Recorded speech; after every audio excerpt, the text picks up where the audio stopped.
like to start with a little joke about alienation. So a guy's spouse is talking to him about his golf game, and she says, "Why don't you play with Dave anymore? He's your best friend. You used to love playing golf with him." The guy says back to her, he says, "I don't know. Would you play with someone who constantly is moving their ball around, who coughs in the middle of your shot, and who cheats on his score?" She goes, "No, of course not." And he goes, "Well, neither will Dave."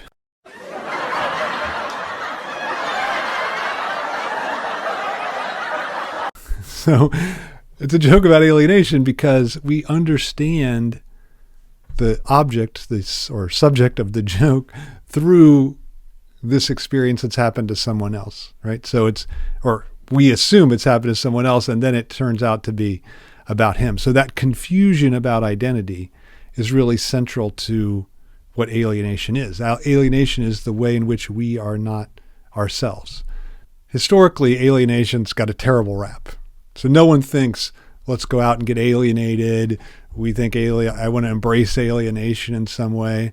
But my claim today is that I think we should think about alienation much more positively than we do.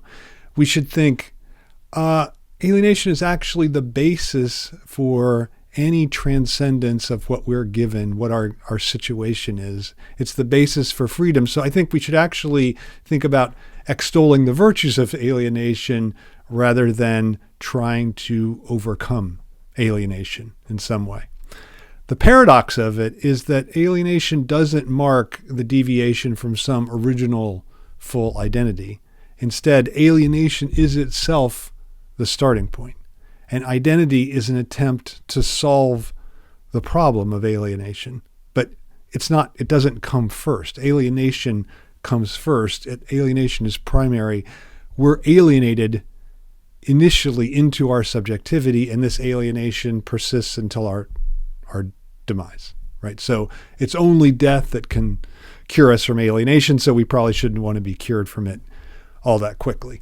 And I think one of the things that alienation does is it makes our whole existence worthwhile. So all the things that we think of as enjoyable, valuable in our lives come from, in some way, from our fundamental alienation. So what is alienation? It's the lack of self-identity. Just like in the joke, the way in which we understand the golfer through the golfer's, what seems like the golfer's depiction of his friend, but it really is a depiction of himself.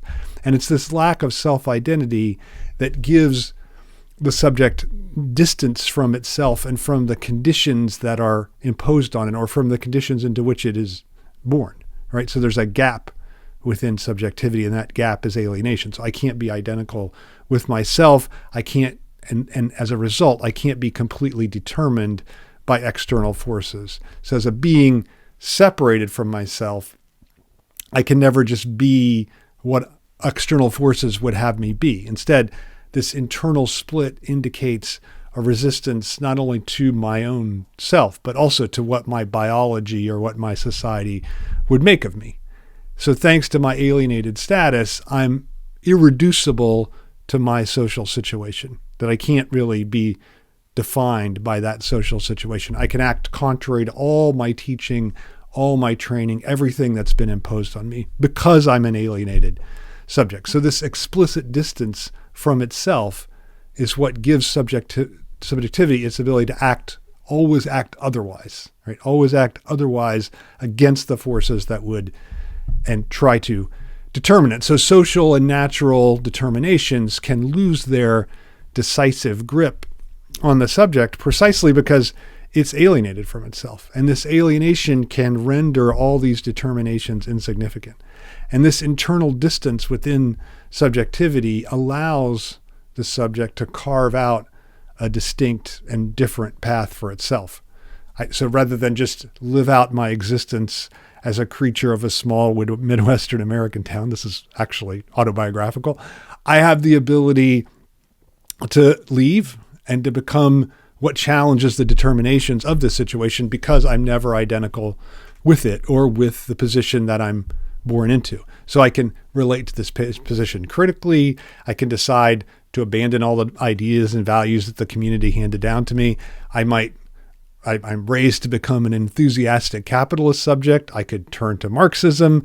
I could be pressured to be masculine. I could become more feminine.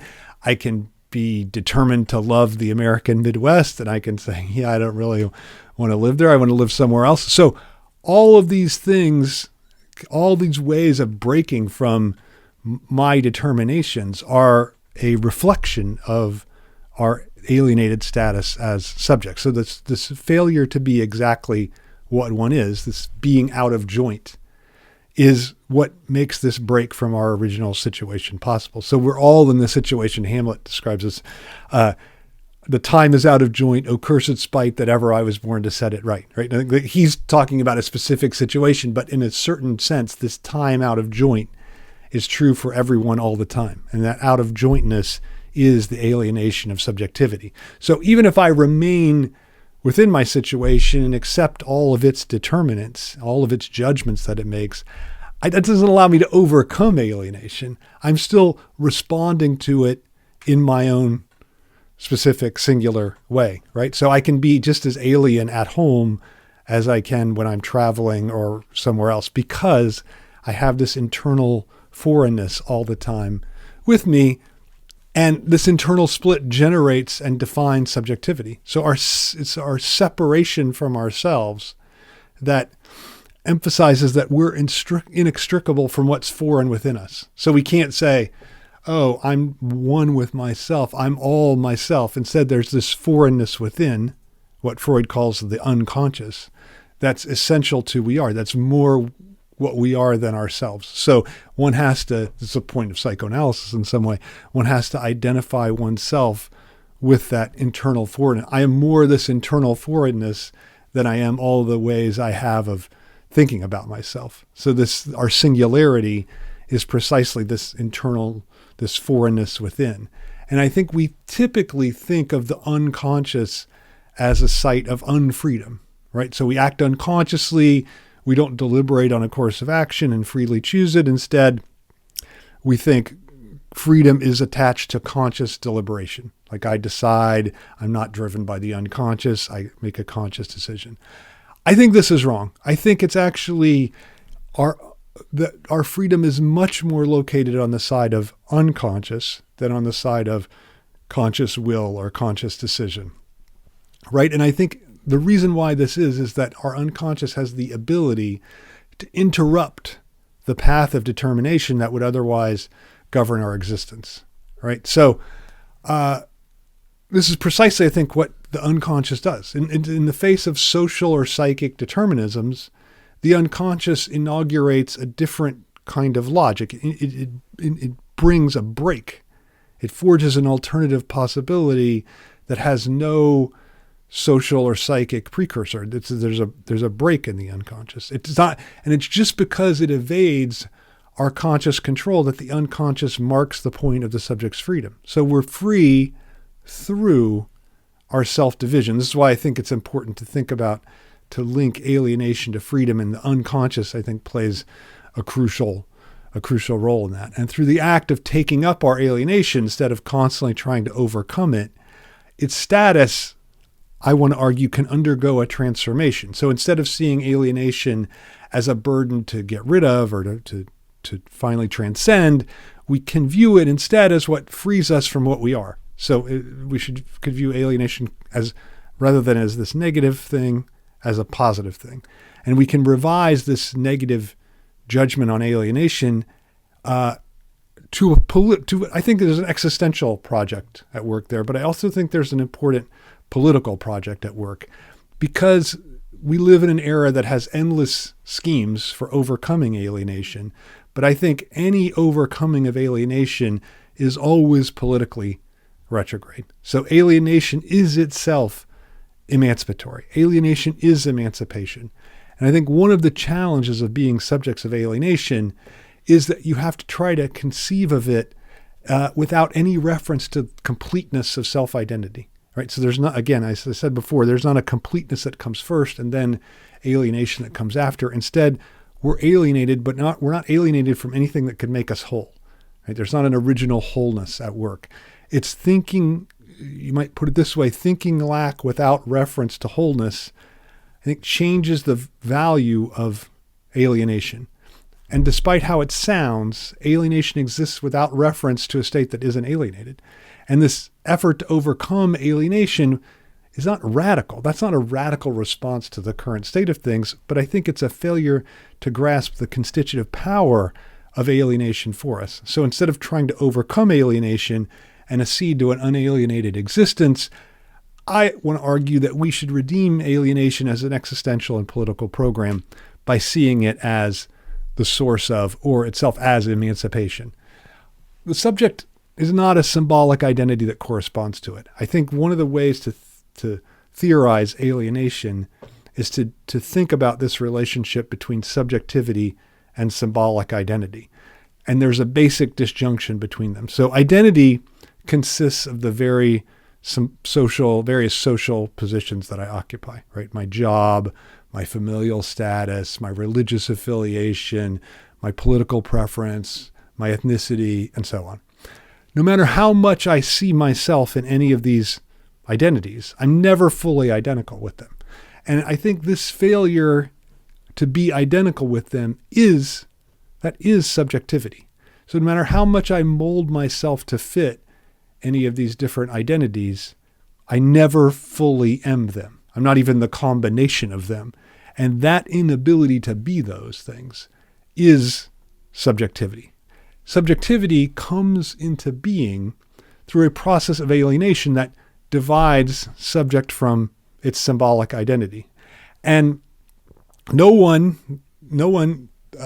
becomes a subject. No one who is a subject can become identical with the symbolic identity, because subjectivity relates to this identity always from a distance. So I'm never fully that, whatever that thing is. Like if that thing is American or that thing is professor, I'm always at a distance from it because I'm relating to it, and that distance is alienation. So there's a divide between who I am as a subject and what I am as an identity, one might say.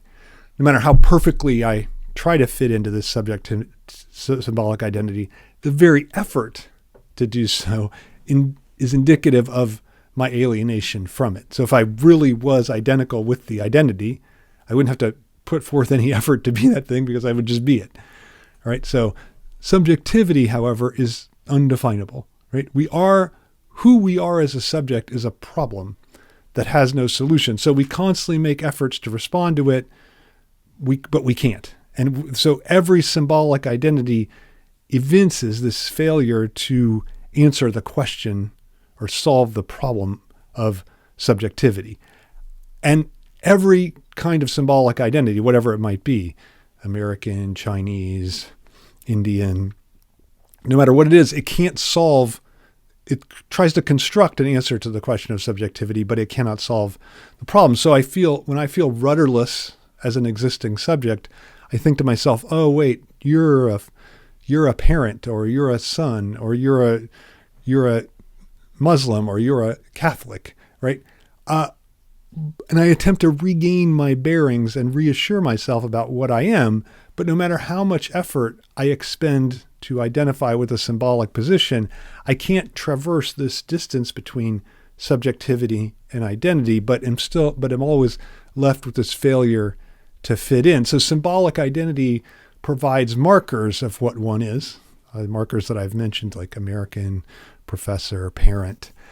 And these markers attempt to block subjectivity's question of who one is. But this blockage isn't avoidable. There's no way to just be a subject without a symbolic identity attached to it. So even if symbolic identity is an attempt to flee from subjectivity, it's inevitable because it gives us a way to navigate our social situation. We can't just opt out of symbolic identity altogether, but at the same time, we have to see that it's a flight from subjectivity. Although it's unavoidable, it's also a form of refuge from the problem of the subject. So we seek respite from this problem in the security or the promise of security of a symbolic identity. But this necessary failure of identity to provide the security actually has the effect of increasing our desire to find it. So the less secure we find an identity, the more we're drawn to seeking out an identity to find a way out of the problem, the trauma of subjectivity. So we can relate to an identity from a distance, however, if we recognize that it's always alien to us. So we can confront we can confront our subjectivity from the perspective of our alienated subjectivity. And it might seem like this is way modest or ineffectual, but I think it's actually a political act and the basis for all political actions is this seeing the distance from every identity. I think it's the first and most important political act because it points to a way of acting beyond the confines of one's symbolic universe, which is there's no political act that doesn't try to do that. That's the only kind of political act. So sinking into a symbolic identity, in contrast, I think allows one to avoid confronting political questions as political. They appear to have ready-made answers from the perspective of a symbolic identity. And in this sense, I think symbolic identity is always a path to avoiding the problem of emancipation. And this is a point that Alenka Zupancic, in her great book, What is Sex?, makes. She says, emancipatory politics begins with the loss of identity. I think this is a great little statement. That identity enacts a depoliticization of the subject. So all identity is conformist, which is why Zupancic says, look, it's only through that it's only when this loss of identity occurs that emancipatory politics begins, right? And so when it adopts or attempts to adopt an identity, the subject always conforms because it's the forces of social authority that establish every symbolic identity, even the ones that feel transgressive to us, right? To the subjects who occupy them. So the subject's unconscious desire is always askew in relation to the social order's demands, right? Even if those demands are, even if you're following them, you're still unconsciously askew from them, right? So that's why there's freedom in the unconscious. But through identification, the subject attempts to mold itself according to some demand that some symbolic authority is making on it. It might not be the dominant symbolic authority, but there's some symbolic authority that's making that demand. So unconscious desire, in contrast, occurs without the support of a symbolic authority and without reference to a symbolic identity, which is why it creates a kind of dissonance for the subject. No matter how radical it imagines itself, on the other hand, symbolic identity in adopting an identity is always seeking someone's approval, even if it's the approval of someone who's themselves kind of an outsider, right? So symbolic identity is appealing precisely because it offers this path to escape subjectivity, and the search for an identity that fully corresponds to who we are is just the attempt to cure alienation. And I think a lot of projects that seem political often have this promise attached to them. So the subject is out of joint with itself. Identity creates the appearance of some kind of self-coincidence that would solve that problem of disjunction.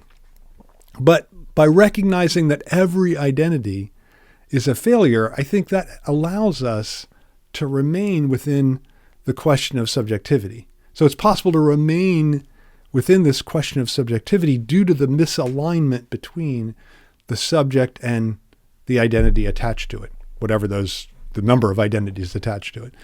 And the attempt to integrate oneself fully into a symbolic identity can't overcome this missed encounter, this disjunction between subjectivity and symbolic identity. So the subject comes to the fore at the moment it finds its own being non-identical with its identity, right? So when you feel like, oh, I'm not that thing, that's when you feel like your subjectivity comes to the fore, and you recognize that this foreign unconscious within me that's actually who I am, not this symbolic identity that's given me a proposed cure for my alienation and for this sense of an internal foreignness. So the subjectivity is this internal foreignness, this internal distance, this inability to ever fully be oneself.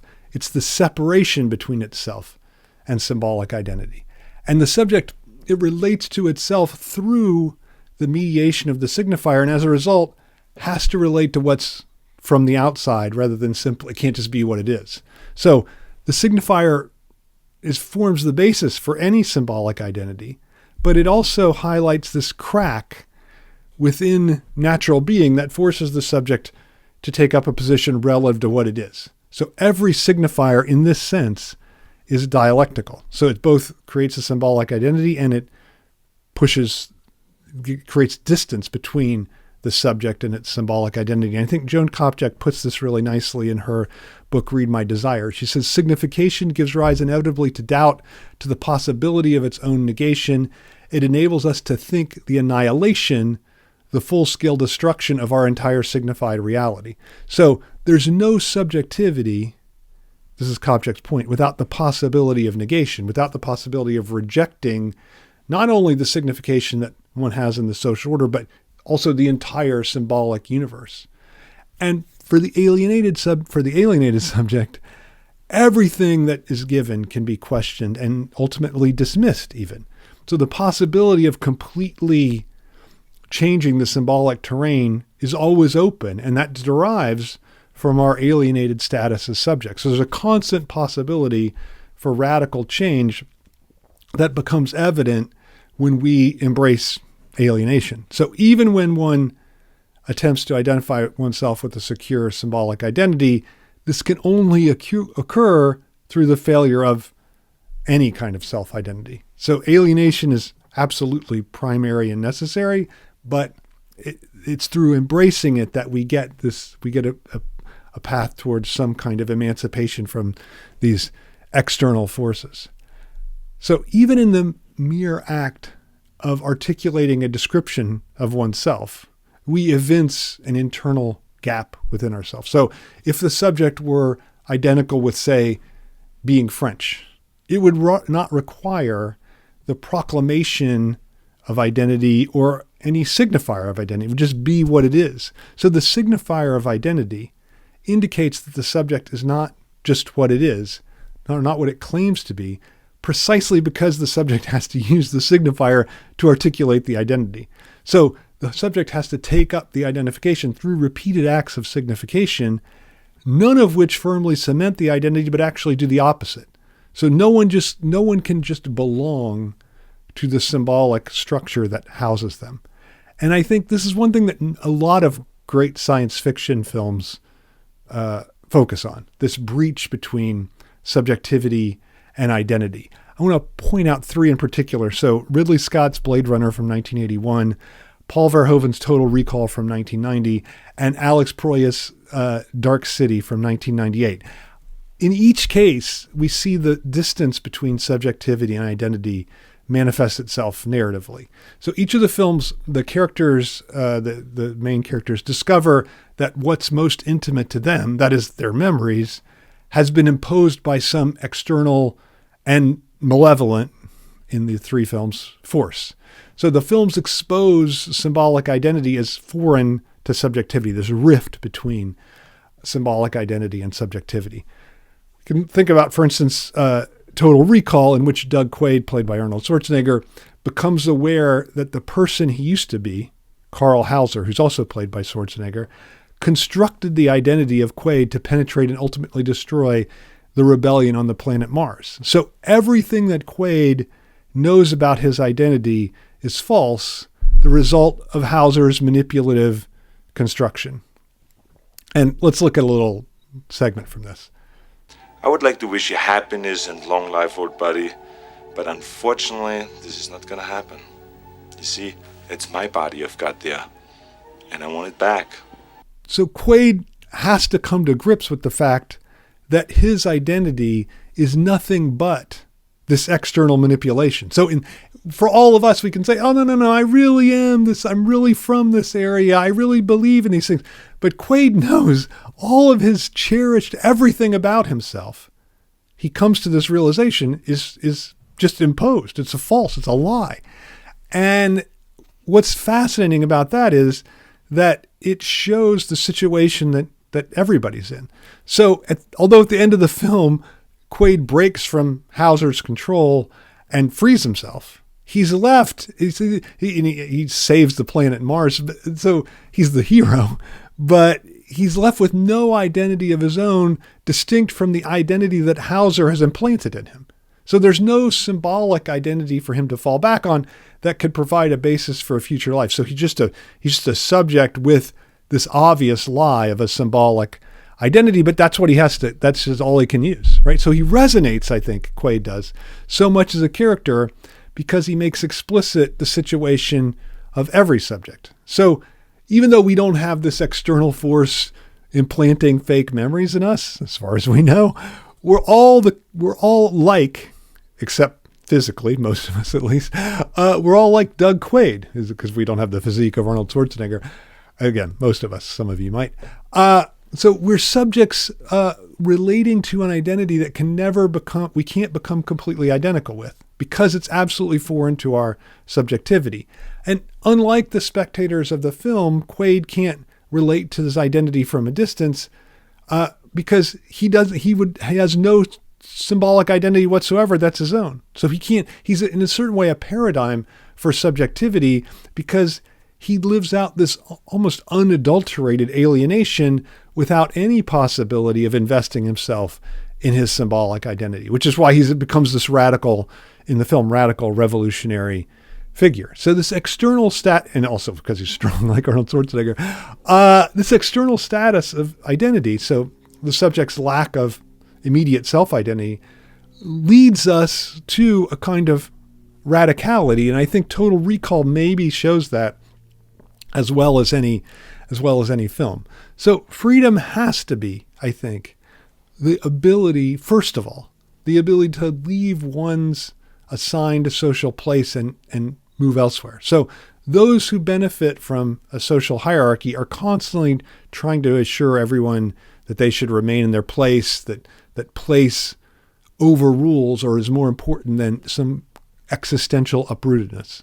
So alienation, however, is homeless, but it's not nomadic, right? So it's not constantly seeking a better or a non-alienated place elsewhere. Instead, it's a fundamental displacement or uprooting. And I think that the great emancipatory movements of modernity, like the Haitian slave revolt, the suffragist movement, they all take displacement as their starting point. The subjects driving these challenges, what do? They challenge established regimes by saying, we're not going to just remain in the place that you assign to us. So they're revolts against the dominance of place. And I think Frantz Fanon is the great theorist of the rejection of place. He's the thinker who, to my mind, most grasped how clearly place is always oppressive. So he recognizes the fundamental quality that modern displacement unleashes and calls on everyone to be adequate to the radicality of this displacement. And in his attack on racist society and black skin, white masks, Fanon calls for a political break from the past. This is what he writes. He says, I have not the right to put down roots. I have not the right to admit to the slightest patch of being in my existence. I have not the right to become mired by the determinations of the past. So this break from what he was made into is for Fanon, that's the radical emancipatory gesture. So his conception of politics requires abjuring any of the comforts of historical or social or political place. And I think that becomes the basis for his theory of the revolution articulated later in The Wretched of the Earth. So embracing displacement doesn't mean emigrating from one's native land or moving out of one's hometown. Again, displacement is not nomadic. It's a fundamental internal self-disjunction, right? So Kant, I think, was a displaced subject, and he never really traveled very far from his hometown of Königsberg. Instead of physical travel, embracing displacement involves rejecting the image of place that conveys belonging to those who live there. So the acceptance and embrace of the failure to belong to my place is the basis. This alienation is the basis for emancipation. So emancipation requires, I think, recognizing the appeal of displacement rather than longing for a non-alienated home that one one never had. And everywhere we look today, and I think this is not just a contemporary phenomenon, I think it's happened for a while, in modernity, actually, we hear things about how we should overcome our alienation, right? Search for a soulmate, do yoga, practice meditation, find the perfect job, relax with friends, spend more time with our family, avoid stress, all these things. All these things are ways of saying, there's way you should overcome your alienation, right? None of these are explicitly political, but some of them kind of are. The omnipresent, I think, encouragement to discover a way out of alienation speaks to the danger that we assume it represents. And I think according to our usual way of thinking about it, the alienated subject poses a threat to itself, to other people, and to the society. And those suffering from alienation, what might they do? They might kill themselves, they might hurt others, or they might violate the norms of social interaction. So alienation, we think it's a problem. We've got to find ways to cure it, and all these different things that are preached to us all the time are ways of curing it. But I think alienation is not unbearable in itself. It's unbearable only when one believes in the possibility of an unalienated state, that is, in a past or a future free from the burden of alienation. The lure of overcoming alienation, of getting out of this problem, I think entraps subjects in the false possibility that deforms their perspective on existence. So existence becomes the struggle to transcend the obstacles standing in the way of achieving happiness, let's say. Unhappiness becomes a state to flee rather than the normal state of existence. So we're burdened by the image of an unalienated future or an unalienated past. And that causes us to find ourselves fleeing from existence itself. In such a position, I think there's no possibility for finding satisfaction in the everyday variegations of one's life. So people don't become dangerous because of their alienation, but because of their belief that they should become self-identical and that they failed to do that. The danger consists in trying to overcome alienation, not in alienation itself. So I think this is the attitude that creates bullies and oppressive regimes, along with killers and murderous societies, and even capitalist society. The capitalist society is structured around the idea that we can overcome alienation through enough or the proper commodity. If people nourish the hope of getting out of their alienated subjectivity, what happens? If they think it's a real possibility, they'll often resort to whatever means are necessary to get out of this, to arrive at this point and escape their alienated situation. So they'll do things that they otherwise, it licenses them to do things that they otherwise would think are politically or ethically not acceptable, right? This image of a life free from alienation authorizes the violence that would bring this possibility into existence. So in contrast, I think accepting the fact of alienation as constitutive for one's subjectivity is a way of struggling against this violence. So becoming reconciled to one's alienation is not a way of accepting oppression as inevitable. I think I want to argue that oppression comes into being through the attempt to overcome alienation, that the oppressor tries to put the alienation off on someone else and then get to experience unalienated existence for themselves. Of course, that never works. You invest yourself in commodities or devote yourself to a community in order to find a way to escape alienated subjectivity.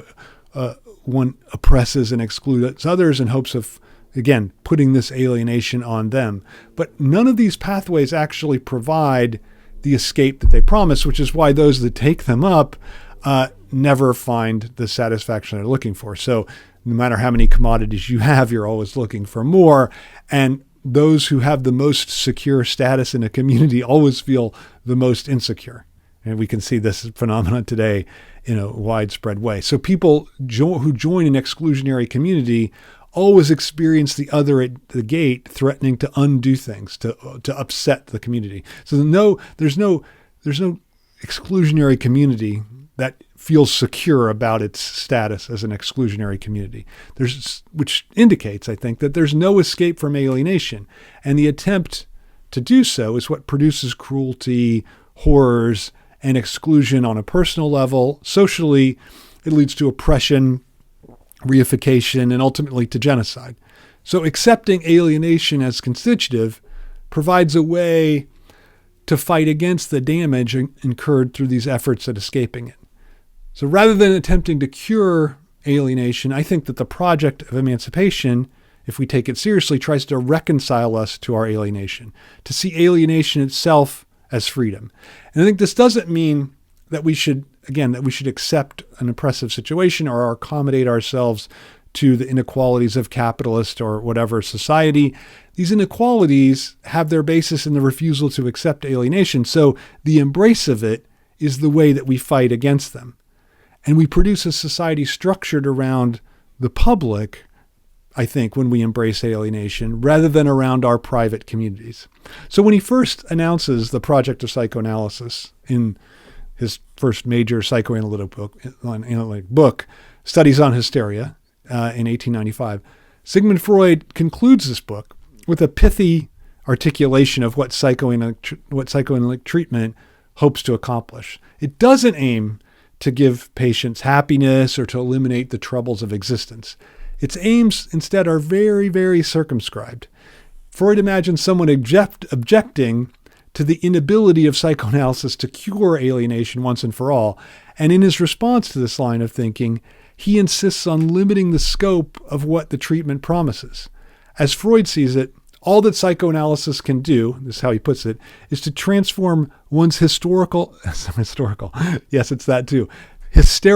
misery into common unhappiness. And I find this one of Freud's greatest insights and lines, even the goal of psychoanalysis is just common unhappiness, right? So despite all the changes in Freud's theory in the years that follow this statement, I don't think he ever goes back on this idea of what constitutes the psychoanalytic intervention, because it takes the fundamental alienation of the subject as its point of departure and thus never seeks to transcend the common unhappiness that results from it. And this embrace of common unhappiness, or we could call it the embrace of alienation, is, I think, in a way that Freud himself didn't see, the foundation of egalitarian living in an egalitarian society. And I don't think it's a lesson, as a result, I don't think it's a lesson for individual psychoanalytic therapy. I think it's a lesson for social and political operating as well, right? At their best, I think, efforts at social change are attempts to fight against the escape from alienation that creates an oppressive world. And this is what we see, I think, in great political ruptures like French Revolution, Haitian Revolution, suffragist movement, U.S. civil rights movement, Arab Spring. These projects fit with, they fight against oppressive symbolic identities that act as barriers to the experience of alienated subjectivity. And they assert the right of alienated subjectivity against the distribution of social places by a class-based society, by the racist image of blackness, for instance, or by the position of the woman in the home. In each case, the political struggle targets and wants to overthrow a social order that obfuscates alienation, even if the people in the movement wouldn't have put it that way. So you didn't hear people saying like, we want to be alienated, but I think that's what certain ways they were saying that. And I'm trying to synthesize what was going on there. These projects go awry, I think, when they interrupt the affirmation of alienated subjectivity by striving for an unalienated one. And I think it's visible in Napoleon Bonaparte's reinstitution of slavery in the French colonies after the Jacobin rule during the French Revolution, or in Stalin's Great Purge, right? Here, the revolutionary movement doesn't just lose steam, it actually becomes its opposite. It becomes a regime that refuses constitutive alienation in hopes of establishing a self-identical society in the future. And this lure of attempting to overcome alienation, I think Napoleon and Stalin nicely showed this. It represents the great danger that every political project, either personal one or a societal one, has to confront. And I think avoiding this danger requires changing our relationship to alienation. And it requires recognizing how alienation from our family, from our community, and from our nation is what sets us free.